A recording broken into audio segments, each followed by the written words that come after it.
Bonjour et bienvenue dans cette vidéo d'apprendre la SEO.com. Aujourd'hui un tutoriel débutant pour vous montrer comment manipuler les objets 3D sur CATIA V5 à l'aide de la souris 3 boutons.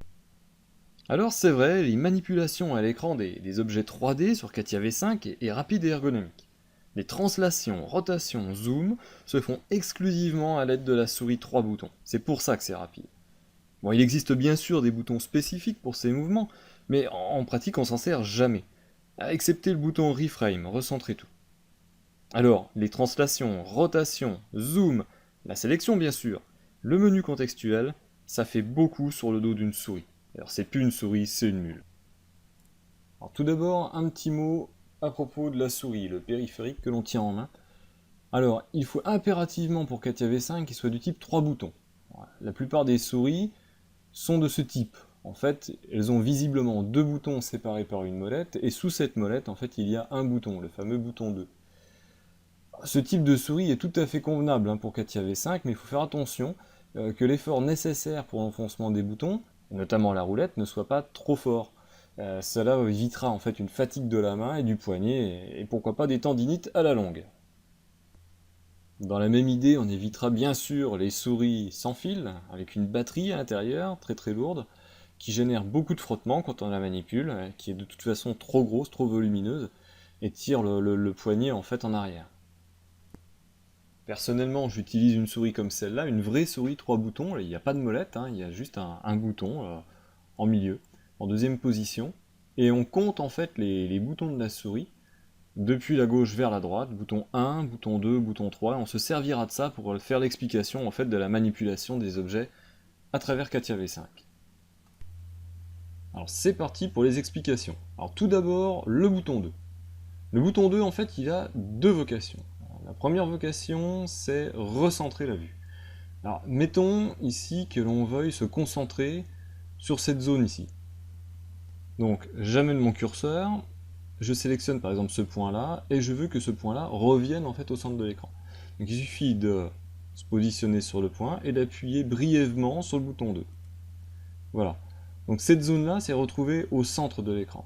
Et, surtout, ça va permettre de recentrer donc, le centre de rotation lorsqu'on fait une manipulation en rotation. Par exemple ici, si je fais une rotation avec la sphère, je vous montre après comment ça marche, et si je fais une rotation, je tourne autour de ce point. Voilà. Parce que j'ai désigné ce point avec le bouton 2. Donc maintenant, si je décide de m'intéresser à la zone donc, de la tête de bielle, je survole un point à proximité là-bas, et brièvement donc, avec le bouton 2, j'appuie, tac, et cette zone-là se trouve recentrée. Effectivement, si je fais une rotation, maintenant je tourne autour de cette zone-là. Voyons maintenant la deuxième fonction du bouton 2. Donc on vient de voir qu'un appui bref sur le bouton 2 permettait de choisir un centre de rotation et de recentrer la vue. Maintenant, on va voir ce qui se passe quand on fait un appui long sur le bouton 2. Donc on commence par sélectionner un endroit en fait autour duquel on veut tourner, par exemple celui-là. Passe au-dessus, on appuie maintenant continuellement sur le bouton 2. On appuie, le curseur a changé, c'est une petite cible qui correspond en fait à la désignation recentrer la vue. Et maintenant, déplaçons la souris, le curseur s'est transformé en une double flèche qui correspond à la translation. Donc maintenant on peut faire des translations dans le plan de l'écran. Et si on relâche, évidemment, ça s'arrête. Bien sûr, pour me déplacer plus loin, je peux cumuler des déplacements. Par exemple, avec le bouton 2, je peux donc sélectionner un point tout à droite, je le sélectionne, je maintiens enfoncé, je déplace, je relâche, je repointe, je maintiens le bouton 2 enfoncé, je relâche, etc. On vient de voir les translations, voyons maintenant le zoom. Alors le zoom, ça fonctionne aussi avec le bouton 2. Donc on commence de la même façon, on se positionne par exemple à cet endroit-là, et on appuie sur le bouton 2, et surtout on relâche pas. Alors le petit curseur a changé, maintenant on a la petite cible, qui indique que c'est bien vers ce point-là qu'on a recentré l'image, et puis on appuie, tout en maintenant le bouton 2 enfoncé, on appuie brièvement sur le bouton 1, et là le petit curseur a changé. Maintenant on voit apparaître une double flèche verticale qui indique qu'on est passé en mode zoom. Alors si on pousse la souris vers l'avant, on zoome, si on tire la souris, on dézoome. Et quand on lâche, ça s'arrête. Alors, vous avez remarqué que je pointais en fait sur des points bien précis de la géométrie, sur des sommets, comme celui-ci ou celui-ci. En fait, ça n'a pas d'importance, hein. On peut très bien désigner n'importe quel endroit sur une face pour faire une translation, tout simplement, hein, ou un zoom. Ça marche. On peut d'ailleurs passer très facilement de la translation. Là, ici, je maintiens le bouton 2 enfoncé. Je peux passer directement au zoom en cliquant brièvement sur le bouton 1 et je passe en zoom. Par contre, je ne peux pas repasser en translation, je suis obligé de relâcher le bouton 2. Je peux me mettre à cet endroit-là, là, j'appuie sur le bouton 2 en permanence, ça me permet de faire une translation, et quand je le souhaite, clac, je zoome à cet endroit-là. Voilà. Alors, essayez de ne pas cliquer à l'extérieur, c'est possible aussi, hein, de sélectionner un endroit à l'extérieur, parce que finalement, le centre de rotation risque d'être très très loin au fond de l'écran, et c'est pas pratique en fait après pour manipuler l'objet. Par exemple, là, si je sélectionne au fond et que je zoome, je suis obligé de zoomer beaucoup, c'est complètement inefficace. Alors que si je pointe à l'intérieur de la géométrie et que je zoome, c'est très très efficace. Dernière étape, la rotation. Alors la rotation, on tourne autour de quoi? Eh bien, on tourne autour du point qui a été désigné par le bouton 2 au début. Donc, par exemple, si je veux tourner autour de ce point-là, ou autour de cette zone-là dans la face, brièvement j'appuie sur le bouton 2, je recentre, et effectivement, là, je vais pouvoir tourner autour de ce point-là. Alors, comment faire pour tourner? En fait, on commence, par exemple, par faire une translation ou un zoom, c'est-à-dire, j'appuie sur le bouton 2 de façon continuelle, ici je suis en translation, ou bien en zoom,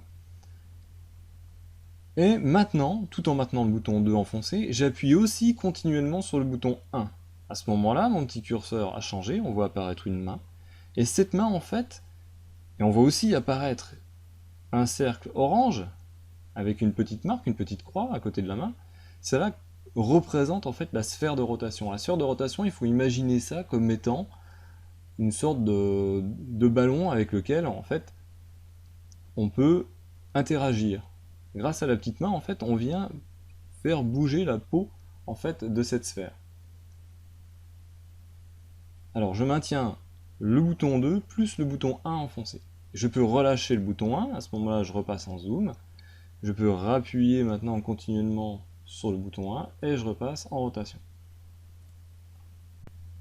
Et bien sûr, si je veux tourner tout autour de la pièce, il va falloir que je cumule des rotations, parce que je n'arriverai pas en un seul mouvement de souris à faire tout le tour de la pièce. Donc je commence, je tourne, je relâche, donc maintien du bouton 2 appuyé, plus maintien du bouton 1 appuyé, je tourne, je relâche le tout, maintien du bouton 2 appuyé, plus maintien du bouton 1 appuyé, et je tourne, etc. Si vous n'avez pas CATIA V5, vous pouvez également vous entraîner à manipuler des objets 3D à l'aide de la souris 3 boutons sur le site apprendre-la-cao.com. Vous trouverez de nombreux articles avec des images 3D issues du 3D XML Player de Dassault Systèmes. Vous pourrez les visualiser si vous avez une station Windows sous la main, un PC Windows, et si vous avez installé le plugin du 3D XML Player disponible sur le site de Dassault Systèmes. Le 3D XML Player se comporte exactement comme CATIA V5 au niveau de l'utilisation de la souris. Vous pouvez donc zoomer, faire des rotations, faire des translations. De quoi vous entraîner. J'espère que ces explications vous ont été utiles. N'hésitez pas à partager cette vidéo sur les réseaux sociaux et venir me laisser un petit commentaire sur apprendre-la-cao.com.